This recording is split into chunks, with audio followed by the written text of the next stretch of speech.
नमस्कार, मैं हस्तरेखा विशेषज्ञ प्रशांत सिंह बोल रहा हूँ। आपका स्वागत करता हूँ। आज मैं जहाँ तक श्री सुशील पांडे के बारे में इम्पोर्टेंट डिस्कशन करने जा रहा हूँ। इनके करियर के बारे में, भाग्य के बारे में, इनके मैरिज लाइन, इनके वैवाहिक जीवन के बारे में, बच्चों के बारे में, जो भी जीवन से संबंधित घटनाएं हैं उन सभी घटनाओं के बारे में डिटेल में चर्चा करूँगा। वीडियो को आगे बढ़ाने के पहले एक दो बातें बता दूँ, फिर मैं विस्तार से समझाऊँगा, एक एक बातें बताऊँगा। बहुत सारे लोगों के सवाल होते हैं कि हमें कौन सा हाथ दिखाना चाहिए, क्या हमें बायां हाथ दिखाना चाहिए या हमें दायां हाथ दिखाना चाहिए, ऐसे भी सवाल लोग पूछते रहते हैं। तो मैं आपको बता दूं कि भारतीय सामुद्रिक शास्त्र, भारतीय वैदिक ज्योतिष के अनुसार जो है ऐसा माना जाता है कि जो महिलाएं होती हैं उनका हमें बायां हाथ देखना चाहिए और जो पुरुष होते हैं उनका हमें दायां हाथ देखना चाहिए। लेकिन ऐसा हमेशा सही नहीं होता है, क्योंकि बायां हाथ जो होता है ऐसा माना जाता है ये प्रारब्ध का यह हमारे पूर्व जन्म का हाथ होता है, और जो हमारा दायां हाथ होता है यह हमारे वर्तमान जन्म या वर्तमान कर्मों को दर्शाता है। साथ ही साथ पूरी दुनिया में जो है एस्ट्रोलॉजी, पामिस्ट्री के ऊपर स्टडी चल रही है, तो आधुनिक विद्वानों का मानना है कि जब भी हम किसी जातक का हाथ देखें तो हमें दोनों ही हाथों को देखना चाहिए। दोनों हाथों को देखने से ज़्यादा बेहतर हमें रिपोर्ट मिलती है। तो मैं जो है दोनों ही हाथों को देखता हूँ। आगे चलता हूँ। अब एक और पॉइंट बता दूँ, इसमें बहुत सारे लोग ये पूछते हैं कि ये कितना रिलायबल है, कितना सही है, कितना विश्वसनीय होता है हस्तरेखा शास्त्र। तो हस्तरेखा शास्त्र जो है ये 100% विश्वसनीय होता है, और ये हमारे प्राचीन वैदिक ज्योतिष का अभिन्न हिस्सा माना जाता है। वैदिक ज्योतिष में जैसे किसी का अगर सही जन्म तक की तारीख दी गई हो तो उसकी कुंडली बनाते हैं और उसके बारे में प्रेडिक्शन करते हैं। वास्तु शास्त्र है, तिल शास्त्र है, शकुन शास्त्र है, उसी के अंदर जो है सामुद्रिक शास्त्र आता है। सामुद्रिक शास्त्र जो है इसके अंदर हम आपके हाथों की लाइनों का अध्ययन करते हैं। सामुद्रिक शास्त्र, गरुड़ पुराण, रावण संहिता, यहाँ पे जो है इन ग्रंथों के अंदर आपके हाथों की लाइनों का रेफरेंस दिया हुआ है। अब मैं चलता हूँ, वीडियो को शुरू करता हूँ। वीडियो को 3 पार्ट्स में कवर करूँगा। पहला जो पार्ट होगा इसमें हम आपके स्वभाव के बारे में या प्रकृति के बारे में बात करेंगे। जो प्रकृति होता है यह बताता है कि जैसा प्रकृति होता है वैसा ही हमारा भाग्य या कैरियर का निर्माण होता है, या यूँ कहें कि जैसा हमारा भाग्य होता है वैसा ही हमारा प्रकृति होता है। यह जो है एक साइक्लिक प्रक्रिया होती है, दोनों एक दूसरे के साथ चलते रहते हैं। दूसरा जो है अगर हम देखें तो थोड़ा सा आगे बढ़ेंगे, वीडियो में माइक्रो एनालिसिस करेंगे। माइक्रो एनालिसिस में थोड़ा सा डीप में एनालिसिस करेंगे आपके बारे में, जिसमें ग्रहों की स्थिति देखेंगे। राहु, केतु, शनि, मंगल, पृथ्वी, चंद्रमा, इन ग्रहों से संबंधित जो भी पोजीशन है, कौन से अच्छे ग्रह हैं, कौन से बुरे हैं, या कोई भी उपाय या उपचार जो है वो सब कुछ मैं आपको बताऊंगा। चलिए चलते हैं और प्रारंभ करते हैं। सबसे पहले मैं आपके स्वभाव की चर्चा करूंगा। स्वभाव की अगर हम बात करें तो स्वभाव हमें कहाँ से देखना चाहिए। अगर हम देखें स्वभाव, तो सबसे पहले अगर हम आपके मस्तिष्क रेखा से प्रारंभ करें, आप देखेंगे ये जो मस्तिष्क रेखा है आपके यहाँ से निकल करके इस तरह से आगे की तरफ बढ़ रही है। और पूरे हस्तरेखा शास्त्र में अगर मैं आपके मस्तिष्क को देखूं या आपके पूरे हस्तरेखाओं में मस्तिष्क को देखूं तो मस्तिष्क थोड़ा अलग है आपका। मस्तिष्क अलग होने का मतलब ये है कि मस्तिष्क जो है आप दोनों हथेलियों में देखेंगे तो साधारण नहीं है। मस्तिष्क के अंदर थोड़ा सा दोष है। यहाँ पे मस्तिष्क में जो दोष है आप देखेंगे इस हाथ में, ये जो आपका राइट हाथ है, इसमें जो है टूटा हुआ है या दोहरा मस्तिष्क है। दोहरा मस्तिष्क दोष नहीं होता है, बल्कि टूटा हुआ मस्तिष्क जो होता है उसमें दोष पैदा होता है।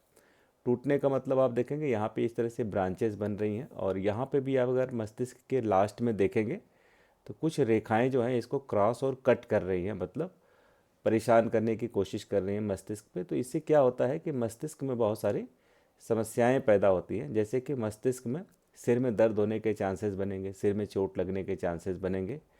साथ ही साथ जो है मस्तिष्क से संबंधित बहुत सारी समस्याएं, जैसे स्ट्रेस है, एंग्जाइटी है, डिप्रेशन है, टेंशन है, यह ढेर सारी समस्याएं जो है ये पैदा करता है, जो आपके स्वास्थ्य विकार को बढ़ावा देता है, स्वास्थ्य में खराबी करता है। और मस्तिष्क जो है इससे अशांत रहता है, मतलब मस्तिष्क शांत नहीं होता है।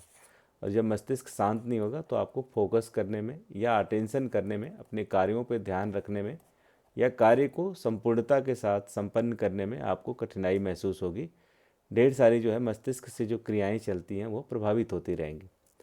मस्तिष्क जो है आप देखेंगे यहाँ पे इस ब्रेन जो है आपका हार्ट लाइन के पैरेलल चल रहा है। हृदय रेखा जो है ये संपूर्ण यहाँ पे आकर के 2 भागों में बट रही है और बृहस्पति पर्वत तक ये पहुँच रही है। हृदय का जो है बृहस्पति पर्वत तक पहुंचना अच्छा माना जाता है। मतलब ऐसा माना जाता है कि ऐसे लोग जो होते हैं इनके अंदर एक अच्छा लीडरशिप होता है, नेतृत्व करने की क्षमता काफ़ी अच्छी होती है। और साथ ही साथ अगर देखा जाए तो हृदय रेखा के पैरेलल अगर आपका मस्तिष्क चलता है तो इनकी लॉजिकल क्षमता बहुत अच्छी होती है। ऐसे लोग तर्क शक्ति में बहुत ज़्यादा आगे होते हैं, तर्क के बिजनेस में भी बहुत ज़्यादा आगे होते हैं। मतलब अगर मैं आपके करियर की ओरिएंटेशन की बात करूं कि आपका जो करियर का फील्ड होना चाहिए वो कैसा होना चाहिए, तो ऐसे जो करियर वाले लोग होते हैं जिसमें सूर्य रेखा भी काफ़ी स्पष्ट है, अपने फार्म में देखा जाए तो काफ़ी क्लियर कट जो है दिखाई दे रही है, ये सूर्य की उंगली होती है। तो ऐसा माना जाता है कि ऐसे लोग कहीं ना कहीं टैलेंट के फील्ड में बहुत अच्छा काम करते हैं, क्रिएटिविटी के फील्ड में बहुत अच्छा काम करते हैं, बहुत ही क्रिएटिव होते हैं, बहुत ही टैलेंटेड लोग होते हैं। ऐसे लोगों के लिए सलाह दी जाती है कि क्रिएटिविटी के फील्ड में इनको कार्य करना चाहिए। वैसे अगर मैं बृहस्पति को देखूं, सूर्य को देखूं, तो ऐसे लोग कहीं ना कहीं गवर्नमेंट से भी रिलेटेड होते हैं, गवर्नमेंट जॉब करते हैं या गवर्नमेंट का सपोर्ट भी इनको मिलता है। अगर इनको गवर्नमेंट का सपोर्ट नहीं मिलता है तो भी ये बहुत ही बड़ी पोजीशन पे पहुँचते हैं, क्योंकि सूर्य की रेखा बहुत ही अच्छी है, स्पष्ट है, और हृदय रेखा बृहस्पति पे 2 भागों में बढ़ती है, तो एक अच्छे लीडरशिप की तरफ जाते हैं। दूसरा मतलब देखा जाए तो ऐसे लोग एक अच्छे सीए बनते हैं, एक अच्छे मेडिकल प्रैक्टिशनर बनते हैं, साथ ही साथ अगर देखा जाए तो अच्छे टीचर बनते हैं, और कम्युनिकेशन के फील्ड में भी अच्छा परफॉर्म करते हैं, या कहीं ना कहीं सूर्य की शक्ति के कारण पावरफुल पोजीशन में एडमिनिस्ट्रेशन में जाते हैं, पावर को होल्ड करते हैं। एक अच्छी खासी कहीं ना कहीं इनके अंदर चीज़ें देखी जाती है, कम्युनिकेशन पावर, लॉयर, टीचर, ये सब एबिलिटीज़ आपके अंदर यहाँ पे देखी जा सकती हैं। क्योंकि सूर्य जो है आपका पर्वत बहुत अच्छा उभरा हुआ है। सूर्य जो है इतना ज़्यादा उभार लेकर के है कि ऐसे लोग बहुत ज़्यादा डोमिनेटिंग प्रवृत्ति के होते हैं। डोमिनेटिंग का मतलब कि कहीं ना कहीं अपनी जो इनके जो टैलेंट होते हैं, उस टैलेंट को मनवाने की शक्ति काफ़ी ज़्यादा इनके अंदर होती है। आप देखेंगे आपका जो ये सूर्य की रेखा जो है नीचे तक आ रही है, तो ये सूर्य में ऐसा माना जाता है कि ऐसे लोगों का जो भाग्योदय होता है वो उत्तरकालिक समय में होता है। अगर मैं भाग्योदय की बात करूं या आपके फेट राइज या करियर के राइज की बात करूं, तो अगर आप देखें तो आपका जो भाग्य की रेखा है ना अच्छी नहीं है। बचपन से लेकर के करीब करीब 30 या 35 वर्ष तक जो है वो भाग्य जो है आपको बहुत ज़्यादा सपोर्ट नहीं कर रहा है, तो भाग्य जो है अच्छा नहीं माना जाएगा। लेकिन अगर हम देखें 35 प्लस के बाद से भाग्य की रेखाएं यहाँ पे प्रतीत होती हैं धीरे धीरे, हालांकि बहुत अच्छे फॉर्म में नहीं जा रही हैं। इसका मतलब 35 प्लस के बाद आपका भाग्य चलेगा, लेकिन इसमें एक संघर्ष की स्थिति रहेगी, क्योंकि भाग्य की रेखा जो है अगर हम देखें शनि पर्वत पे भी यहाँ पे स्पष्ट नहीं दिखाई दे रही है, और नीचे के क्षेत्रों में भी जहाँ से भाग्य रेखा उभरनी चाहिए वो अपने स्पष्ट फॉर्म में नहीं है। इसका मतलब कहीं ना कहीं जीवन में हार्डशिप है या जीवन में कठिन संघर्ष की तरफ आपको ये लेकर के जा रहा है। अब इसका तुलना मैं अगर आपके शनि के एरिया के हिसाब से करूं, क्योंकि हार्ड संघर्ष, कठिन संघर्ष ये शनि करवाता है, तो शनि का जो पर्वत है वो बहुत ही अच्छा है। इसका मतलब ये है कि शनि आपके लिए बहुत ज़्यादा सपोर्टिव है, और शनि आपको जो है एक तरह से ट्रेनिंग करवा रहा है, कठिन संघर्ष करवा रहा है, कहीं ना कहीं आपको परमानेंट इस्टेब्लिश करना चाहता है, बड़ी पोजीशन पे देखना चाहता है। इसलिए जो है आपको भाग्य का संघर्ष मिल रहा है यहाँ पे, क्योंकि जिसके हाथ में सूर्य का पर्वत बहुत अच्छा हो, सूर्य की लाइन स्पष्ट हो, दुनिया की कोई शक्ति उसका कुछ बिगाड़ नहीं सकती है। मतलब आप कितना भी नीचे चले जाएंगे, लेकिन उसके बाद जब एक बार आप ऊपर उठेंगे तो कोई रोक नहीं सकता। अगर हम देखें तो ये जो लाइनें होती हैं ये मंगल की रेखाएं होती हैं। मंगल का भी सपोर्ट आपके ऊपर बहुत अच्छा है। मतलब कहा जाए तो मंगल जो होता है ये सेकेंड लाइफ लाइन होता है, जो आपकी लाइफ को प्रोटेक्ट करता है, आपके लाइफ को सुरक्षा प्रदान करता है। और मंगल जो है आपको बीमारी से, दुर्घटना से, चोट से बहुत ज़्यादा सुरक्षा दे रहा है। अगर हम देखें आपके जीवन में, अगर हम दोनों हथेलियों को यहाँ से अगर हम इस तरह से पहचाने, तो भाग्य रेखा जो है वो चंद्रमा से निकल कर के ज़रूर आ रही है, लेकिन वो यहाँ पे आके स्टॉप हो रही है। तो मतलब 30 वर्ष के आसपास आपके करियर में, 30-32 वर्ष के आसपास एक बड़ा बदलाव दिखाई दे रहा है। मतलब पहला जो बचपन का जो भाग्य एक तो अच्छा नहीं है, दूसरा वो जो कुछ भी चला है आपके पढ़ाई लिखाई या जो भी थोड़ा सपोर्ट किया है वो 30-32 वर्षों तक रुक गया है। उसके बाद आपके करियर में एक बड़ा बदलाव यहाँ से दिखाई दे रहा है, जो 30-32 साल के बाद से ये आगे की तरफ जा रहा है। यहाँ पे शनि की रेखाएं ऊपर जाती हुई प्रतीत हो रही हैं। जब देखा जाता है कि शनि के क्षेत्र में कोई रेखा आती है तो 100% एक अच्छा भाग्योदय आपको करवाती हैं। और सूर्य जिसके साथ है तो उसका भाग्योदय होना तय है, भाग्योदय होना ही होना। ये मंगल का एरिया है, मंगल आपका बहुत ही ज़्यादा, ये निम्न मंगल का एरिया होता है और ये उच्च मंगल है। तो निम्न मंगल का एरिया काफ़ी उभरा हुआ है, जिससे आप बहुत ज़्यादा आक्रामक हो जाएंगे, बहुत ज़्यादा आपको मतलब एक तरह से एक रिस्क लेने की क्षमता बहुत ज़्यादा रहेगी। एक तरह से वीर या योद्धा बनाती हैं शनि के क्षेत्र में, जो है कहीं ना कहीं निडर होकर के आप मतलब आगे बढ़ने की क्षमता रखते हैं। तो शनि ये मंगल का एरिया, सूर्य का एरिया जो है आपके हथेली में देखा जाए तो सबसे अच्छा यहाँ पे देखा जा सकता है। बृहस्पति सबसे आपका थोड़ा नॉर्मल है, अगर पर्वत देखें तो पर्वत के उभार के हिसाब से थोड़ा सा उभरा हुआ है, मतलब सामान्य है। हम इसको सामान्य ही कैटेगरी में रखेंगे क्योंकि बहुत अच्छा कैटेगरी में इसको हम नहीं मान पा रहे हैं। बृहस्पति जो होता है आपको लीडरशिप देता है, आपके अंदर आध्यात्मिक शक्तियाँ पैदा करता है, इसके साथ साथ आपको एक पॉजिटिव पावर देता है। तो बृहस्पति के कारण जो है आपको पॉजिटिव पावर में मिलेगी, लीडरशिप भी मिलेगा, क्योंकि बृहस्पति आपका ख़राब नहीं है। दूसरा चीज़ है, देखें कि अगर ये थोड़ा और अच्छा होता तो आपके लाइफ में और बेहतर नेम फेम या प्रमोशन देता। दूसरा अगर मैं देखूँ यहाँ पे आप देखेंगे एक मोल है या तिल है। तिल शास्त्र के अनुसार हथेलियों में सामने से कोई भी तिल अगर दिखाई दे तो बहुत ही शुभ नहीं माना जाता है। ये बुध का एरिया होता है, जो कनिष्ठा उंगली होती है इसके नीचे हमारा बुध का एरिया है। और ये जो बुध के क्षेत्र के पास में अगर तिल है तो बुध जो होता है आपके विजडम के लिए, ज्ञान के लिए, बुद्धि के लिए, कम्युनिकेशन के लिए जाना जाता है, आपके बिजनेस के लिए जाना जाता है। अगर बुध के आसपास में तिल है तो आपका जो बिजनेस का स्किल है या आपके जो कम्युनिकेशन स्किल है, जो भाषा है, जो संचार है, इसको ख़राब करने की कोशिश करेगा। इस तिल को जो है आपको ठीक करने के लिए बुध की पूजा करना या भगवान गणेश जी की पूजा करना आवश्यक है और ज़रूरी है। आप करते रहेंगे, इससे ये तिल का इफ़ेक्ट कम रहेगा। कोई बड़ा दोष नहीं है, एक्सेप्ट यहाँ पे जो मैं देख पा रहा हूँ मस्तिष्क का जो है आपका उतार चढ़ाव बहुत ज़्यादा रहेगा, मतलब सामान्य मस्तिष्क नहीं है। अगर देखा जाए तो इस तरह से मस्तिष्क जो है इसके अंदर जो ब्रांचेज बनती हैं आपका एक तरह से मल्टी डायमेंशनल मस्तिष्क है, एक तरह से डबल मस्तिष्क की कैपेसिटी दिखाई देती है। और जो डबल मस्तिष्क वाले जो लोग होते हैं वो असाधारण इंसान होते हैं, एक्स्ट्रा ऑर्डिनरी होते हैं, क्योंकि आपके अंदर डबल काम करने की कैपेसिटी होती है, दोहरे कार्यों को करने की क्षमता होती है। सूर्य को अगर मैं देखूं यहाँ पे इस तरह से सीधे आ रहा है, सूर्य की ये जो लाइन है इस तरह से आ रही है और सूर्य इस तरह से 2-3 लाइनों में बट करके चल रहा है। तो ये बताता है कि सूर्य जो है आपका कम से कम 2 से 3 अलग अलग फील्ड्स में इंटरेस्ट पैदा करेगा। 2 से 3 आपकी प्रतिभा शक्ति होगी, 2 से 3 अलग अलग टैलेंट होंगे जिस पे आपको कार्य करना पड़ेगा। और अगर ये मरकरी या बुध पे देखूं तो ये 2 से 3 लाइनें भी यहाँ पे बन रही हैं, बताती हैं कि आपके पास 2 से 3 स्किल या 2 से 3 कौशल होगा, जिन कौशलों के ऊपर आप कार्य करेंगे। तो ये कौशल का एरिया हो गया और सूर्य का। तो ये दोनों चीज़ें बताती हैं कि ऐसे लोगों को कम से कम एक क्षेत्र में कार्य नहीं करना चाहिए, कम से कम दो क्षेत्र में, 3 क्षेत्रों में काम करना चाहिए। ये पूरा एरिया बहुत अच्छा है जो बिजनेस स्किल को बताता है। आप खुद भी अपना कोई बड़ा बिजनेस, बड़ा करियर खुद भी अपने हाथों से कर सकते हैं और करेंगे ही करेंगे। दूसरा अगर आप देखें तो ये महत्वाकांक्षा की लाइन होती है। आप देखेंगे इस तरह से जो हृदय रेखा है इसको टच भी कर रही है। तो इस तरह से जब महत्वाकांक्षा की लाइन ऊपर की तरफ जाती है तो इससे पता चलता है कि ऐसे जो लोग होते हैं जीवन में अपनी महत्वाकांक्षाओं को बदलते रहते हैं। मतलब एक तरह से महत्वाकांक्षा से भी बड़ी महत्वाकांक्षा मानी जाती है। इसका मतलब कि ऐसे जातक जो होते हैं अपने गोल को प्राप्त करने के लिए, अपने लक्ष्य को प्राप्त करने के लिए किसी भी तरीक़ों को अपना करके आगे बढ़ते हैं, मतलब अपॉर्चुनिटीज़ को ग्रैब करने की एक अच्छी क्षमता देखी जाती है। यहाँ पे भी अगर मैं देखूँ तो आपके हथेलियों में जो ये संकेत बन रहे हैं, इस तरह से जो उभार है, चाहे शनि का एरिया देखें तो ये बहुत ही सुंदर है। शनि का क्षेत्र अच्छा है अगर देखा जाए, सूर्य का सबसे अच्छा है। ये जो लोअर मार्स है ये अपनी सामान्य स्थिति में क्योंकि बहुत ज़्यादा उभरा हुआ है तो आपको बहुत निर्भीक बनाएगा, निडर बनाएगा, रिस्क लेने की क्षमता बहुत ज़्यादा पैदा करेगा। फाइनेंस के क्षेत्र में आप रिस्क लेंगे, शेयर सट्टा लॉटरी में भी आप इन्वेस्ट करेंगे, इस तरह की क्षमताएं आपके अंदर देगा।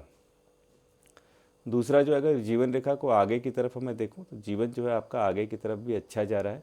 जीवन का संपूर्ण और सर्वांगीण जो है यहाँ पे विकास दिखाई दे रहा है। मतलब जीवन जीने की जो कैपेसिटी रहेगी वो पूरी रहेगी। 100% आपका जीवन है, मतलब प्राण शक्ति जो प्राण वायु है वो 100% है। ये वाला एरिया जो है क्रॉस कट जब बनता है जीवन के आसपास, तो ये स्वास्थ्य को दर्शाता है कि आपका स्वास्थ्य प्रभावित होगा, स्वास्थ्य अच्छा नहीं रहेगा, स्वास्थ्य खराब रहेगा। मतलब आपको एक तरह से मानसिक असंतुलन के साथ साथ पेट से संबंधित या आपको कहीं ना कहीं देखा जाए तो सिर से संबंधित दोष पैदा होंगे, और तंत्रिकाओं से संबंधित भी आपको दोष पैदा होने के चांसेस बनेंगे। आपका जो सकारात्मक पक्ष है वो सूर्य है, और सूर्य जिसका डोमिनेटिंग होता है, सूर्य जिसका अच्छा होता है, ऐसे जातकों को जो है हमेशा जो है ये चीज़ रियलाइज़ करनी चाहिए कि आप दुनिया में एक तरह से एक ख़ास प्रकार की चमक रखेंगे, हमेशा चमकते रहेंगे, एक अच्छा लीड मोड में रहेंगे, एक अच्छे लीडर के तौर पे जाने जाएंगे। आपके अंदर पावर एक हमेशा रहेगा, पावर पोजीशन हमेशा बना रहेगा। डेफिनेटली जो शनि है वो भी आपका ख़राब नहीं है। भाग्य रेखा थोड़ी सी अगर सीधी होती तो ऐसा माना जाता कि आपका भाग्योदय बहुत स्मूथ है, लेकिन सीधी नहीं है। तो शनि जो पर्वत है वो ये संघर्ष करवाएगा और आपको परमानेंट इस्टेब्लिश करेगा, क्योंकि पर्वत बहुत अच्छा है ये शनि का। तो अगर देखा जाए तो आपके 3 पर्वत बहुत अच्छे हैं। सूर्य बहुत अच्छा है आपका, शनि भी बहुत अच्छा है, और ये मंगल का एरिया भी बहुत अच्छा है। शुक्र भी जो है आपको लग्जरी देगा, सुख सुविधाएं देगा, आपको मतलब फैसिलिटीज़ देगा लाइफ में, और ये हस्बैंड वाइफ का प्लेनेट भी माना जाता है। दूसरा अगर मैं देखूँ तो प्रमोशन की लाइन जो है जीवन में, ये जो छोटी छोटी जो ब्रांचेज आपके जीवन में ऊपर की तरफ उठती हैं, ये बताती है कि आपका जीवन बहुत ही प्रोग्रेसिव है, लगातार प्रगति की तरफ चलता रहेगा। और ये जो प्रगति है, कम से कम आप देखेंगे तो अपने जीवन में 6-7 बड़ी बड़ी प्रगति आपको लगातार जो है करीब करीब 50 साल 60 वर्ष तक जो है मिलती रहेगी। पहली प्रगति का जो समय होगा वो करीब करीब 25 साल से 30 साल के बीच में होगा। फिर इसी तरह से 35 साल, 40 साल, 45 साल, 50 साल, 55 साल, 60 साल जो है आपको लगभग, पामिस्ट्री के अंदर एग्जैक्ट टाइमलाइन नहीं होती है, लेकिन जो घटनाएं यहाँ पे हो रही हैं वो घटेंगी ही घटेंगी आपके साथ। तो उसमें जो है आपका प्रगति होता रहेगा। दूसरा आपका हाथ जो है अगर देखा जाए तो मार्स ओरिएंटेड है। मार्स ओरिएंटेड का मतलब होता है कि ऐसे जातक जो होते हैं एग्रेसिव होते हैं, एनर्जी बहुत होती है, अपने कर्म के बल पे जो है आगे बढ़ते हैं, हाथों से मेहनत करने की क्षमता होती है। और देखा जाए तो अगर ऐसे जो लोग होते हैं लॉजिकल कैपेसिटी काफ़ी अच्छी होती है। हृदय रेखा जो इस तरह से नीचे की तरफ जाती है तो कहीं ना कहीं मूड या इमोशंस बहुत तेज़ी से बदलते हैं, मूड में बहुत तेज़ी से बदलाव आते हैं। और भाग्य को ये सपोर्ट की जो लाइनें हैं आगे लेकर के जा रही हैं अगर शनि पर्वत तक, तो डेफिनेटली जो है अगर देखा जाए तो आपके भाग्य को बल दे रही हैं, भाग्य को सपोर्ट दे रही हैं। यहाँ से मंगल भी सपोर्ट दे रहा है, दूसरा भाग्य से भी सपोर्ट आपको मिल रहा है। तो मतलब कुल मिला के आपको जो सबसे ज़्यादा परेशान करेगा वो आपका जो ब्रेन लाइन है, सिर्फ वो परेशान करेगा। बाकी कोई बड़ा ग्रह दोष, कोई बड़ी बड़ी परेशानियाँ मुझे नहीं दिखाई दे रही। मस्तिष्क के कारण जो है आपका मन अशांत रहेगा, आपको फोकस करने में, किसी भी चीज़ पे स्टेबल रहने में, रुकने में, स्थिर रहने में आपको बहुत ज़्यादा परेशानियां आएंगी। अगर आप देखें तो ये जो बृहस्पति है सीधे चल रहा है, इंडिपेंडेंट है, इससे ये पता चलता है कि बृहस्पति का मतलब होता है कि ये आपका जो जो गुरु है वो बहुत ही स्वतंत्र है। आप खुद में भी अपने आप में एक बड़े गुरु के पोजीशन में रहेंगे, खुद भी अपने एक इंडिपेंडेंट पाथ पे काम करेंगे, जहाँ पे जल्दी से किसी के साथ समझौता नहीं करेंगे, आप खुद में एक बड़े लीडर के तौर पे इस्टेब्लिश करेंगे। ये जो लाइनें होती हैं ये बिजनेस की लाइनें होती हैं जो बिजनेस की तरफ आपको ले जाती हैं, प्लस आपके ये स्वास्थ्य को भी कमज़ोर करती हैं। स्वास्थ्य में जो है मस्तिष्क से संबंधित और पेट या हृदय से संबंधित भी समस्याएं होने के चांसेस बनेंगी। जिसका भी सूर्य रेखा इस तरह से लंबा होता है एक बड़ा राजयोग भी बनता है। दूसरा अगर देखा जाए तो सूर्य रेखा लंबा जो होती है उनका जीवन काल में जो भाग्योदय होता है वो उत्तर काल में होता है। पामिस्ट्री ज्योतिष के अनुसार उत्तर काल 40 प्लस के बाद माना जाता है। 40 प्लस 45 प्लस के बाद निश्चित रूप से इस सूर्य की दशा को देखने से ये लगता है कि एक बड़ा भाग्योदय जो है वह 40 के बाद होगा। बृहस्पति जो है आपका थोड़ा नॉर्मल है। बृहस्पति और अच्छा होता तो आपका नेम फेम या आपका जो रिकॉग्निशन है वो बहुत अच्छा मिलता है, लेकिन बृहस्पति सामान्य होने से आपके नेम फेम को इस्टेब्लिश करने में आपको टाइम लगेगा, मतलब आपको बार बार संघर्ष करना पड़ता है। प्लस अगर देखा जाए तो भाग्योदय या भाग्य की रेखा भी आपकी अच्छी है, मतलब अपने फार्म में वो धीरे धीरे आगे बढ़ती चली जा रही है। तो कहीं ना कहीं भाग्य का बल, भाग्य का सपोर्ट आपको पूरा मिलेगा। अगर मैं देखूं इस तरह से थोड़ा और बड़े फार्म में देखूँ तो ये सूर्य के एरिया को घेरती हुई जब इस तरह से कोई लाइन बनती है, शंख की तरह, मछली की तरह इस तरह से कोई लाइन बनती है, तो एक बड़ा, कहीं ना कहीं एक बड़े मछली या बड़े फिश की तरह स्ट्रक्चर बनाती है। और ये सूर्य के को बहुत ज़्यादा पावर देती है। मछली जो है वैसे भगवान विष्णु का प्रतीक मानी जाती है, लेकिन जब ये सूर्य के क्षेत्र में आती है तो कहीं न कहीं एक बड़ा पावर, एक बड़ा पोजीशन देता है। कहीं न कहीं आपके क्षेत्र में जो है आप एक बड़े प्रतिभा के तौर पे जाने जाएंगे, और आपके भाग्य की बजाय जो है आपका टैलेंट जो है ज़्यादा इम्पॉर्टेंट रहेगा। डेस्टिनी या ज्योतिष में ऐसा माना जाता है कि भाग्य ही सब कुछ है, लेकिन ऐसा नहीं है। अगर आप पामिस्ट्री के हिसाब से देखेंगे तो आपका भाग्य आपका कम साथ देगा, आपका टैलेंट आपका ज़्यादा साथ देगा। अब यहाँ पे समझना है कि जो टैलेंट है, जो प्रतिभा है आपकी, ये जैसे जैसे आप ग्रो करेंगे, बड़े होंगे, उतनी ज़्यादा निखरती जाएगी, उसमें निखार आता जाएगा।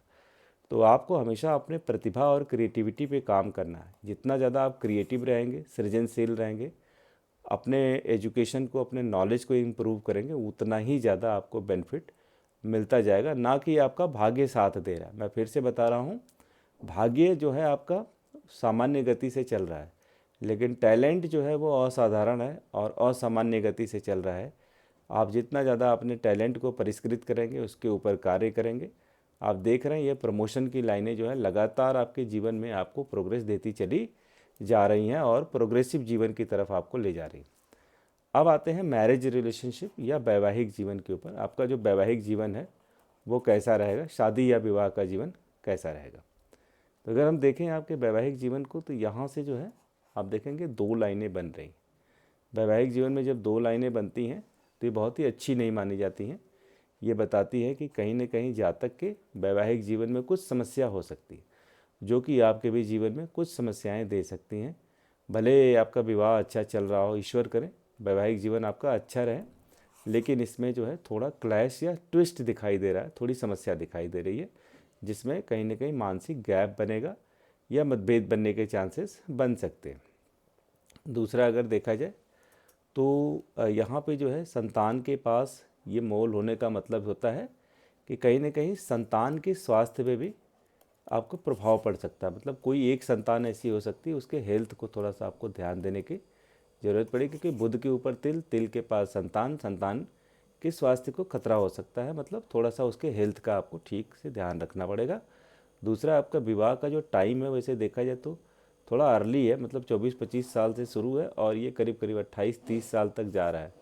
ऐसे लोगों में कई बार द्विविवाह या 2 विवाह के भी योग बन जाते हैं, क्योंकि आपका अगर मैं शुक्र का पोजीशन देखूं और आपका वैवाहिक रेखा की पोजीशन देखूं तो बन सकती है। दूसरा, अगर साइड में देखूं तो ट्रेवल की लाइन, यात्रा की लाइन, दुश्मनों की लाइन, कंपिटिटर की लाइन भी बहुत ज़्यादा प्रत्यक्ष हैं आपके हाथ में, जो आपको लगातार ट्रेवल करवाएंगी, यात्राएं करवाएंगी। आपके हाथ में जो सबसे मेजर रिमार्क है वो है आपका ब्रेन लाइन। ब्रेन बहुत ही अद्भुत और बहुत ही अलग है आपका ब्रेन, और जिसके ऊपर क्रॉस कट बन रहा है, तो ब्रेन से संबंधित दबाव आपको बनेगा। सूर्य रेखा और ये भाग्य रेखा अगर देखें तो पैरेलल चलती हैं। जब इस तरह की लाइनें चलती हैं तो राजनीति में, राज सत्ता में भी आपका बहुत बड़ा पैठ बनाती हैं, और आपका बहुत बड़े लेवल पे कहीं ना कहीं राज सत्ता का भी योग देती हैं। क्योंकि देखा जाए तो 2 पैरेलल लाइन जो होती हैं ये बड़े भाग्योदय का निर्माण करती हैं, लेकिन ये उत्तरकालिक समय में आपको दे रही हैं। तो ये कुछ प्रमुख चीज़ें हैं जो मैंने आपके बारे में यहाँ पे बताया। अगर मैं उपायों की बात करूँ तो इसमें जो उपाय आपको करने हैं, एक तो उपाय जो है आपको जो सबसे प्रमुख उपाय है, आपको अपने ब्रेन से रिलेटेड करना है, कि ब्रेन सबसे ज़्यादा आपका प्रभावित हो रहा है। इसके लिए मून या चंद्रमा की पूजा करनी है, शंकर जी की पूजा करनी है, और शंकर जी को रेगुलर पूजा करनी है। तो ये जो है सबसे ज़्यादा आपके लिए इम्पॉर्टेंट रहेगा। दूसरा जो है, थोड़ा सा अगर आप इधर अपने बुध को भी मजबूत कर लें, जो बिजनेस और कम्युनिकेशन है वो भी आपका स्ट्रांग हो जाएगा। बुध के लिए बुध भगवान की पूजा, गणेश जी की पूजा, बुधवार को पूजा आपको रेगुलर करना है, जो आपके बिजनेस के लिए, कैरियर के लिए, आपके कम्युनिकेशन के लिए भी बहुत ज़्यादा इम्पॉर्टेंट है, बहुत ज़्यादा बेनिफिशियल रहेगा। ये 2 चीज़ें जो है आपके लिए इम्पॉर्टेंट है। प्लस आपके अगर कोई क्वेश्चन होंगे तो उन क्वेश्चन को आप टाइप कर दीजिएगा, मैं आपके प्रश्नों का भी जवाब दे दूंगा। प्लस आप अपने मस्तिष्क को और सही रखने के लिए चांदी का सेवन कर सकते हैं। मतलब चांदी के रिंग पहन सकते हैं, चांदी का चेन, चांदी का कड़ा या चांदी का से संबंधित मेटल को यूज़ करें। तो ये कुछ प्रमुख चीज़ें हैं जो आपके जीवन में उन्नति लाएंगी और ये आपके जीवन का एक समरी है। प्लस आपके कोई भी क्वेश्चन होंगे, उन क्वेश्चन को टाइप कर दीजिएगा, मैं उसको रिप्लाई कर दूंगा। इन्हीं शुभकामनाओं के साथ मैं इस बातचीत को यहीं पे समाप्त करता हूँ। धन्यवाद।